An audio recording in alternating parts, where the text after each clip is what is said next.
예 변호사님, 네. 한동훈 법무장관하고 예. 이 진보 좌파의 대표적인 시민단체인 참여연대하고 지금 크게 한판 붙었어요. 예. 문제의 발단은 지난 10일 그러니까 윤석열 대통령 취임 1주년을 맞이해 가지고 그동안 좀 목소리를 낮추고 있던 참여연대가 대통령실 용산으로 쫓아가서 기자회견을 하고 윤석열 대통령 뭐 비난하는 그런 성명도 내고 예. 그러면서 8명의 예. 이 장관. 고위직 예. 공무원들에 대해서 경질을 요구했는데 예. 그 1번으로 한동훈 장관이었죠. 지명한 사람이 한동훈 장관이에요. 법무장관. 자기들이 무슨 조사를 했는지 모르지만 교체 고위 공직자 1번이 69%가 나와버렸다는 거야. 한동훈 네. 장관이. 그러니까 한동훈 장관으로서는 발끈할 수밖에 없죠. 그래서 그 8명 경질 요구한 사람을 보면은 김태호 안보실 1차장, 이상민 행안부 장관, 원희룡 국토교통부 장관, 유병호 감사원 사무국장, 이정식 고용노동부 장관, 조기용 보건복지부 장관, 윤익은 경찰청장. 이 중에는 좀 가려할 사람도 있는데 일 잘하는 사람은 그거 다 넣어놨네요. 그러니까 그냥 마음에 안 든다는 거죠. 예. 그러니까 무슨 근거를 대면서 뭘 잘못했고 이 부분에 대해서 이런 걸 이야기하면서 했으면은 좀 설득력이 있는데 그냥 지금 나온 걸 보면 있죠. 예. 야권 지지자들 밉상 예. 이 위주거든요. 그렇죠. 예. 맞아요. 난 여기서 뭐 원희룡 장관 같은 경우에 잘하고 있는 것 같은데 예. 갑자기 낸 이유는 결국은 원희룡 장관이 결국 차기 유력 대선 주자니까 미리 기껏 걸어차는 거 아닌가? 거기다가 뭐 건설 노조 등이 잘하고 있던데요. 그런 쪽에 대해서 강하게 압박을 가하니까 예. 뭐 크레인 이 노조라든가 좌파들은 싫어하죠. 뭐 싫어하죠. 그러니까 이게 참여연대는 자기들은 뭐 지금 계속 객관성을 가지고 뭐 중립적으로 그래 주장할지 몰라도 이번에 8명이 이거 고른 것만 봐도 어떤 실적이라든가 이런 게 아니고 그냥 마음에 든다 안 든다가 참여연대에 마음에 든다 안 든다가 기준인 것 같아가지고 한동훈 장관 물론 이제 야당하고 많이 그 국회라든가 해서 붙었죠. 그런데 저는 한동훈 장관이 물론 제가 그 뭐 한동훈 장관에 그 대해서 잘은 모르지만은 무슨 제일 열심히 하고 잘하고 있는 거 아니에요? 뭐 말을 엉뚱하게 한 건 없어요. 한 번도. 워낙 잘하니까 야당에서 드는 거예요. 야당에서 제일 마음에 안 들죠. 그 총선에 뭐 차출설 나오고 뭐든 뭐 이렇게 하니까 심지어 뭐 자신은 전혀 관련 없는데 대통령 후보감으로 나오고 하니까 미리 싹을 뽑아버리자 이 취지인지. 그 참여연대가 솔직히 말할게요. 그 뭐 한동훈 장관도 이야기했지만은 결국은 뭐 문재인 정권 때 거의 정권하고 같이 운명을 같이 할 정도로 인사들이 많이 들어가고 나오고 했는. 그러니까 참여연대 정권이라고 그랬죠. 그러니까요. 그러니까 참여연대를 보고 자기들만 중립적이라 생각하지. 제3자가 볼 때는 중립이라고 할 수 없어요. 왜냐하면은 미국에는 있죠. 시민단체가 정부나 기업의 보조를 전혀 안 받습니다. 왜냐하면 거의 그 시민단체 참여자들의 어떤 헌금으로 그 운영하지. 왜냐하면 정부의 보조를 받으면 정부를 비난할 수 없다는 게 비판할 수 없다는 거죠. 그런데 우리나라 시민단체는 거의 정부 보조를 받. 특히 노조는 참여연대는 물론 자기들은 안 받는다 그래요. 정부의 보조를 안 받고 했다 하지만 우리가 볼 때 그렇다면 돈만이 문제가 아니거든요. 어떤 시민단체가 중립성을 지키려면 어떤 그 지금 현재의 정부하고 어떤 유착 관계가 있으면 안 돼요. 권력에 편입돼 버리면 그건 권력이지. 시민단체가 아니고 권력기관이에요. 그런데 참여연대는 특정 어떤 진영을 대변하는 정치단체로 변해버렸죠. 그리고 문재인 정부 때는 가장 요직에 제일 많이 진출한 직역이 정부에 들어가는 관문으로 게이트웨이로 거의 작용했거든요. 자기들은 아니라고 하지만 이건 이 중립성을 잃었다고 밖에 볼 수 없는 그런 표상을 해놓고 아까 우리 뭐라 그랬나요? 코인 그걸 아는 경우에만 처벌한다고 내부자 거래를 똑같은 거예요. 본인이 난 그 중립성 잃고 이제 한 정부의 한쪽에 가담하에 들어갔다 이 말을 하지 않는 이상 어떻게 알아요? 말한다고 해서 우리가 평가하는 건 있죠. 이 시민단체의 운영이 어떻게 되고, 예? 이 사람들의 그 향후 그 진로가 어떻게 되고, 그거 보고 그 시민단체가 중립적이냐, 보수냐, 진보냐를 판단하는 거지. 아니, 자기들이 말한다고 우리 중립적이 한다고 중립적이 됩니까? 예. 아니, 법정에서 피고인 나 무죄 한다고 무죄가 아니잖아요. 예. 그러니까 이 참여연대가 한동훈 장관을 비판하기 위해서는 있죠. 본인들의 지금까지 그 어떤 과정, 이게 중립적인 걸 보여준 다음에 그래도 한동훈 장관이 비난한다면 같이 서로 설전을 벌이는 건 맞는데, 물론 한동훈 장관도 무슨 시민단체하고 이렇게 붙는 게 그렇게 뭐 바람직한 건 아닌데, 예. 그걸 잘했다고는 안 하는데, 저는 그 이 양비론보다는 그 이 참여연대라는 시민단체가 우리한테 보여준 모습, 이걸 한번 자기 스스로 한번 반성해 보라고 하고 싶어요. 그렇죠. 우리가 이때까지 공정하다고 말을 들을 만한 활동을 했느냐. 저도 지금 참여연대 사람들 엄청나게 어떤 저 문재인 정권의 요직을 차지하고 방송에 나와서 대통령실의 정책시장은 참여연대 사람들이 아주 그냥 그러게요. 돌아가면서 했잖아요. 그다음 방송에 나와서 패널로 나와가지고 보수한테 막 욕하고 이런 걸 많이 봤는데 왜 지금 한동훈 장관이 그 말 잘했더라고요. 선수가 갑자기 주심이 되겠다고 나왔다고. 그러니까 한쪽 팀 주전 선수로 뛰다가 갑자기 심판인 척 한다고 그러니까요. 국민들이 속을 줄 아느냐. 저는 속이 시원하더라고요. 이 말 들으니까. 그러니까 사실은 뭐 저도 과거에는 참여연대라든가 경실련이 상당히 중립적인 그런 시민단체로서 우리 시민단체가 거의 미약한 그렇죠. 시절에 그 개척한 것은 있는데 공로는 있죠.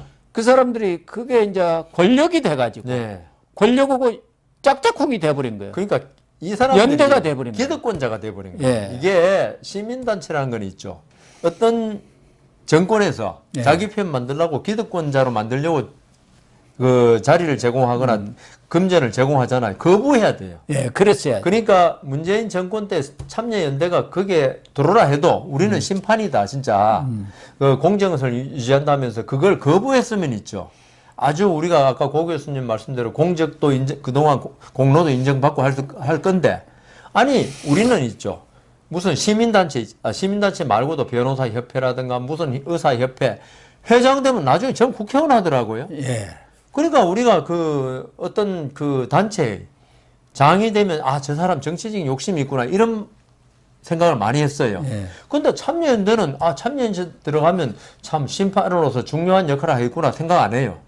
저 사람 저기 있다가 또 정부에 들어가겠거니 진보 정권 또 들어서면 들어가겠거니 예. 이렇게 생각할 정도로 참여연대가 신뢰를 잃었어요. 그럼요. 그래 이런 시민단체가 뭐 자기가 정의로운 것 같이 그리고 공정한 사람인 것 같이 한동훈 장관과 설전을 벌인다는 거 자기 얼굴에 침 뱉깁니다 이거는.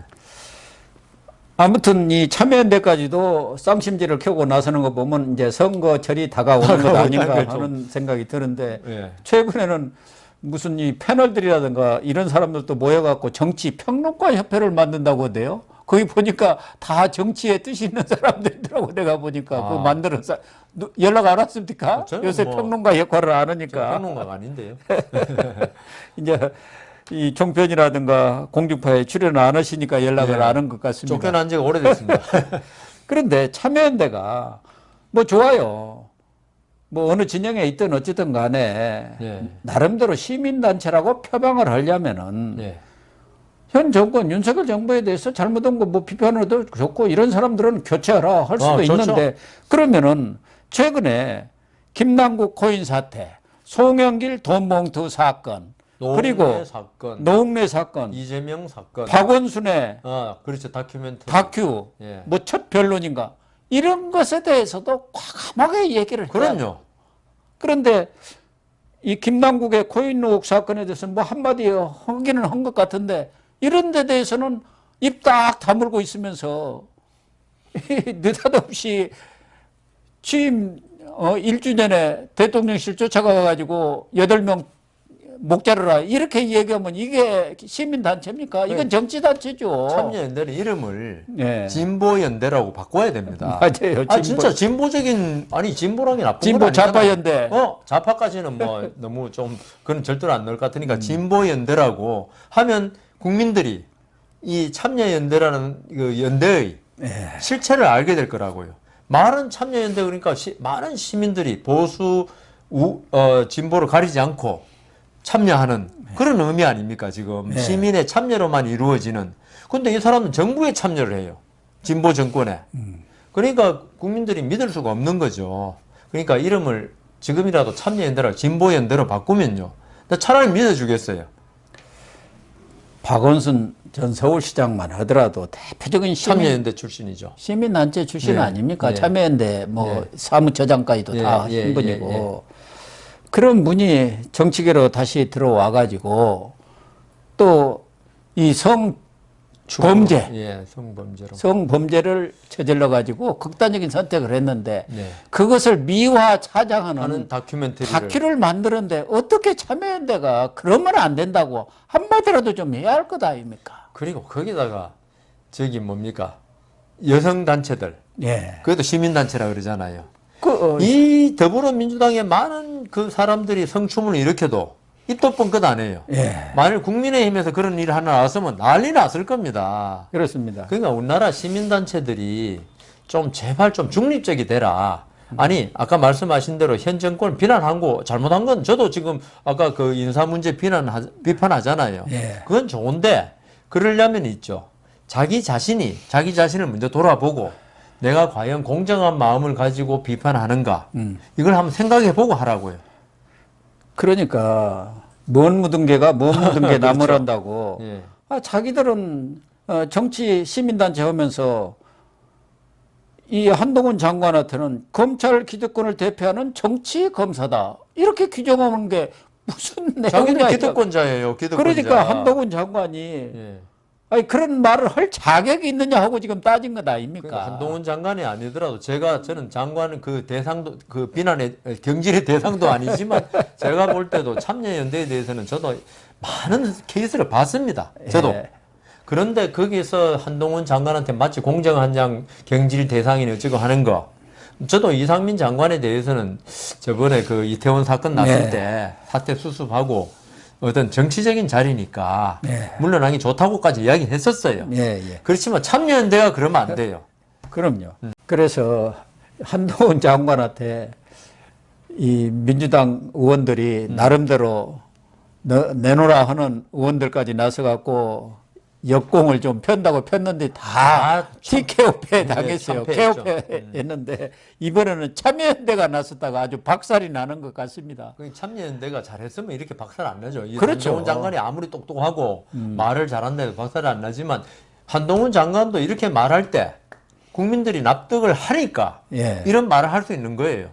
이 한동훈 장관 얘기 듣고 아마 시원하다고 저도 생각하는 사람은 또 많을 거예요. 주심 이야기 들으니까 야, 말 잘한다 생각이 들었습니다. 예, 그런 것 같습니다. 어쨌든 참여연대가 괜히 한동훈 장관한테 시비 걸었다가 딴지를 걸었다가 아주 개망신을 당한 것 같습니다. 한동훈 장관한테 붙으면 다 개망신 당하네요. 그러네요. 김남국 그러니까 의원부터. 조선 제1검에서 조선 제1혀다.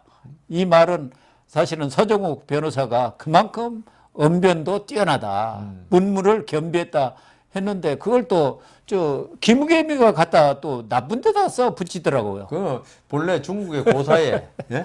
예. 사람의 혀는 입속의 검이라고 한 물론 안 좋은 뜻으로 한 말이지만 그걸로 사람을 죽일 수도 있고 예. 살릴 수 있다.